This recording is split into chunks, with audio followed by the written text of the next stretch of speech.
Hello, would you like to learn how to improve your horse's shoulder movement and your own? Well, you're in the right place. My name is Mary DeBono, and this is the Easier Movement, Happier Horses podcast. So, today I'd like to do just a short episode to help you give you some tools basically so that you can start to look at improving shoulder movement in a new way. First of all, let's think about the whole idea of what are your shoulders? Where are your shoulders? So for our purposes, let's start by thinking about your shoulder blades, right? So those wings people call them in the back. And I'll post some in the show notes, I'll post some anatomy photos and things like that so you can get a good idea of it. But I'll tell you about a client I had years ago, really brilliant woman, really, really smart. She was the president of a big company, very intelligent woman, very athletic, very much into health and fitness. And she had developed a very debilitating problem with her neck and shoulder area. She was in a lot of pain. She had done a lot of medical treatments, physical therapy treatments, all kinds of different approaches. And she still was in a lot of pain and a lot of restriction. And so she was, I think our doctor actually suggested she come to me. And so I was able to help her, which was awesome. But one of the first things I talked to her about was, you know, I was talking about the structure of the shoulders, and I have a skeleton in my office and things like that I could show her. But she was kind of blown away because here she was, very intelligent woman, and she had been under the impression that her shoulder blades were attached to her spine. That everyone, all humans had that, she thought. She thought that the shoulder blades kind of came out from the spine, that there was a bony attachment there in the back. And I thought that was so interesting because the way she used her shoulders indicated that. In other words, her self-image was such that there was so much restriction in the shoulders that that's how she thought they were supposed to be. And that put tremendous strain on her upper and mid back and her neck, etc. So it was super interesting. And I realized that a lot of people don't understand how the shoulder blades need they need to slide over the ribs. Okay. That's how they need to function. And so the way I approach helping people and horses with shoulder restriction is I often move the rib cage relative to the shoulder. So in other words, the shoulder stays still, the shoulder blades, let's just say, and I gently introduce movement in the rib cage. So in the ribs, I work also with the soft tissue in between the ribs, the thoracic spine, which is the part of the spine that the ribs attach to, definitely with the sternum. With humans, I will also work with the clavicles. Horses don't have clavicles. But this is very different than how most people do it. So a lot of times people will come to me with shoulder problems and I don't touch their shoulders. And they're like, wait, what? It's my shoulder that hurts.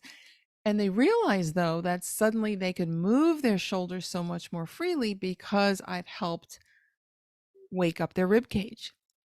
A very dramatic example of this was another woman who had a fused spine, and it was surgically fused because she had very, very severe collapsing scoliosis. So she was fused from pretty much her upper thoracic down all the way down through her lumbar to her sacrum. Okay. So she was completely fused, and I saw the x-rays. I mean, completely fused with cement and rods and the whole thing. So she had no movement, she couldn't round her back or arch her back, right? There was no movement there. So she started developing a lot of shoulder pain and neck pain. She also developed a wrist problem. She had injured one wrist and that wasn't healing that well. And she was just getting more and more restricted. And she thought, well, it's kind of like, what am I going to do? I'm completely fused, right? And she needed that surgery. That surgery was life-saving. So nothing against the surgery. But you think, okay, Mary, what are you going to do? That woman can't move her spine. However, What she could move very, very delicately was the ribs a little bit relative to the spine. Okay. So I was able to help wake up that movement potential within her rib cage. And it was life changing because suddenly she could move her arms easier. All the restriction around her shoulders and neck went away. Her wrists healed. She stopped having the tension in the forearms that she was getting and the restriction in the wrists. So that was a big change. Another time I had a tennis player come to me and he was having issues with his serve and he was having some problems also with his wrist, and it was the same kind of thing. So he knew his shoulders were restricted, and I didn't touch his shoulders. It was like all about teaching him movements to wake up his rib cage. And at the end, he just couldn't believe it. His serve was so much better. He had no pain in his wrist. His shoulders were, both of them were just so much freer.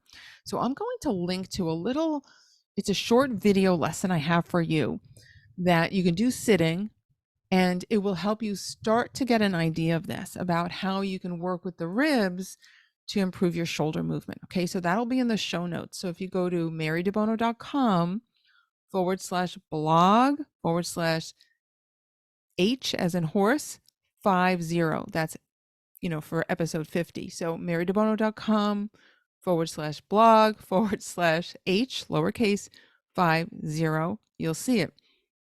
Also, if you're listening to this from a podcast app, I will put a link to the show notes in the description of the podcast app. Okay. This is episode 50 of Easier Movement, Happier Horses.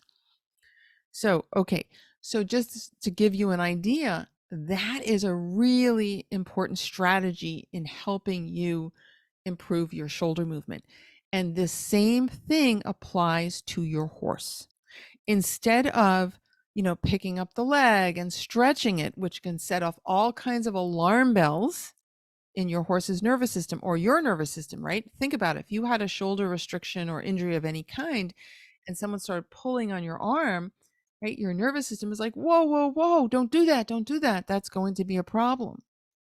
So what we do here, and this is what I teach in my Move with Your Horse program, is how to introduce movement where the horse or the human already feels safe and the movement feels easy. Okay. And then this starts to generalize through the whole body. So again, the freer the rib cage can be, the freer the shoulder can move relative to it. Now we use the same strategy with helping you improve the movement of your hips as well. So for example, I think this is probably the top thing that people tell me is their biggest problem physically, is tight hips or painful hips, something like that. Something about the hips that they don't like. And I myself suffered from that. I had a very painful right hip for many years until I discovered this work. So if I start just having you stretch out your hip joints, stretch the flexor muscles, all those kind of things, that can set off major alarm bells in your nervous system and not be a long-term solution for you. You might in the beginning feel a little better, but long-term it won't be good. But instead, if we keep your legs stable, and I teach these type of movement lessons in my program, we keep your legs stable and we have you move your pelvis relative to the hips, right? Now you're moving that central part, that proximal part, your pelvis, relative to the distal parts, which would be the legs, the hip joints. So this is really, really powerful because your brain will not fight that. Your brain will like that. Your brain will say, wait, that's different. That's actually pretty cool. That feels good. And will want to do more of that. Okay. And that's what will allow the muscles around the hip joints to let go. So we teach all kinds of good stuff like this in the program. So to give you an example, let's talk about horses now. So if you have a horse that has any kind of movement restriction, or, and this is super important, you want to prevent a problem, because think about it. When there's any kind of restriction in the shoulders or the neck, what happens is the horse has to change how force goes through that leg, and they can leave them much more susceptible to ligament and tendon injuries. Or if they unfortunately have a ligament or tendon injury, it can impede healing. Okay. So we don't want that. So the freer the shoulders can be, the less chance of injury, and the greater the chance, if there's already an injury, that there will be full healing. Okay. So it's very, very common if people tell me that they have a horse that has an injury or they want to make sure to prevent an injury of the front legs. I do a lot of work, or I teach them how to do a lot of work with the horse's rib cage so that the shoulder blade can slide easily over it and change how that force goes through the leg. So to give you a little example of this, a number of years ago, I was called out to work with a horse that had a chronic suspensory ligament injury. It wasn't healing, and they tried all kinds of different things. And of course, you always do what your, veterinary advice is as well. But even despite that, the horse wasn't healing. And I knew that if I could help the horse feel more freedom in the rib cage, it would change how the horse was using the leg and could help improve the possibility of healing. But I discovered that this horse, his name was Bravo, would not let me touch his rib cage. For whatever reason, he must have had a bad experience. Maybe he, had some issues with tack. I mean, who knows? All I know is he didn't want any part of my hands touching him on the rib cage. Other places, yes, but not on his rib cage. And so whenever that happens at any part of the horse's body where they resist, I never force it. I don't try to make them stand still while I do it. We don't want that. Remember, we're inviting or creating an environment for learning, safety, right? It's all about feeling safe so the horse can learn or the human can learn. So in a case like that, I often just look around. Is there something I could pick up that I could put between my hand and the horse? Because often that's enough. I mean, I've even done this with a horse's tail. There was a mare years ago who had a really, really tight hind end, and she didn't let anyone touch her there, not even her person. And I was able to gently take her tail and put her tail between my hand and her. And then when I did this, what I call muscle lifts, and helped her feel how good that was, she's like, oh, that's really cool. And then I could continue working without the tail eventually. But I digress. Getting back to Bravo. So when I looked down, there was a maroon lunge line, lying on the ground. I asked the horse's person, can I use this? She's like, sure, he'll be fine. I do things with ropes and whatever. He doesn't care. And I made sure I introduced it to him well. But I ended up just wrapping it just one time around the horse's barrel, right towards the front of the rib cage. And I started using that. So instead of my hands touching his ribs, it was now this flat lunge line. And he loved it. He absolutely loved it because it's such a good feeling. It's such a good feeling to wake up the ribs. And by the way, I will link to another video for you. It'll be a blog post, but there's a video in it right away. You'll see. And it's about how you can do a rib rope for yourself. Anyway, I ended up calling this thing a rib rope because I discovered that this was really, really helpful. And in some ways better than my hands. I mean, they do different things, right? With my hands, I can do other things, but the rib rope or the lunge line in this case, there's obviously more surface area to it, right? So it went all around him and I could be very, very delicate as well. This is important. And I teach this in my program. So I would rather you not try this at home because it's a very delicate way of doing it. And there's very specific ways of doing it. But anyway, I did that with him. Great. It was fantastic. And once his rib cage got nice and supple again, his shoulder, I mean, the difference in his walk was unbelievable. His shoulders were sliding over his ribs and he went on to full healing. Okay. And I've had that with other horses with other injuries as well, including tendon injuries, because again, the freer the shoulders are, right, it's going to allow the forces to go through the leg in a more optimal way. But what I ended up discovering was, that lunge lines that I did with Bravo, it didn't just help him. I realized this is a great strategy for lots and lots of horses. Virtually every horse can benefit from it. But And I experimented with different materials, different ropes, different things. And I came up on a yacht rope, like a high quality yacht rope, which a lot of people use for lead ropes, but it has to be the good high quality kind. And I experimented with different diameters, etc. But that seemed to give the best feel. I mean, in a pinch, you can just pick up a lead rope of, even if you have one that isn't like that, or a lunge line. Lunge lines are very long generally, so a shorter piece of rope is actually better. It doesn't get tangled up. But this has been a real game changer for lots and lots of horses. And now I've been teaching this to people all over the world, and they're reporting back on how useful it's been for their horses. I even have trainers incorporating it into riding, work under saddle. So it has a lot of cool benefits. But again, it goes back to this idea that I'm sharing with you here, that you can improve the movement of the shoulders by improving the movement of the rib cage.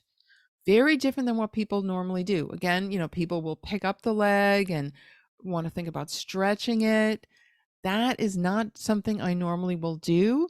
I might at the end, after tons and tons of preparation in the rib cage, I might see if the horse feels like lengthening the leg and ask for a little lengthening, but only if I'm really, pretty much guaranteed that the rib cage is already free, that I've already done that foundational work. But just to simply pick up the leg and pull on it can really backfire, because the nervous system will get very nervous about that and want to protect. So you might have a short-term feeling of relief, but that doesn't change the underlying issue. Okay. And that's the other thing here. What we're doing in this work here, and again, in my Move with Your Horse program, is helping the horse develop better movement options and coming out of those bad habits that they have. Same way we have habits of movement. So we have habits of how we use our neck and our shoulders and our low back and our hips. Those are habits. You can't just pull and press on them to change, right? That might change the tissue for a little while. But what we want to do is create a learning environment so that the horse can discover better options, and that will allow them to release those bad habits. Okay. So this is really, really important. So, and the other thing it does when you think about this, so if you don't have a clear kind of self-image, right, ability to sense your shoulder blades, for example, working with the ribs just helps you discover that. It's really pretty cool.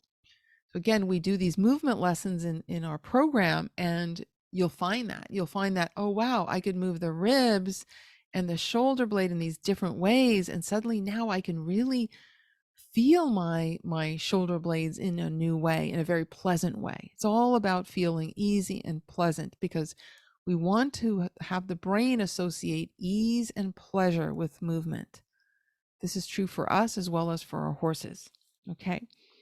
So this is a very different way of working. And you see people doing all kinds of things to help get freedom in the limbs. Like, for example, someone might pick up a front leg and do these gentle circles with the leg.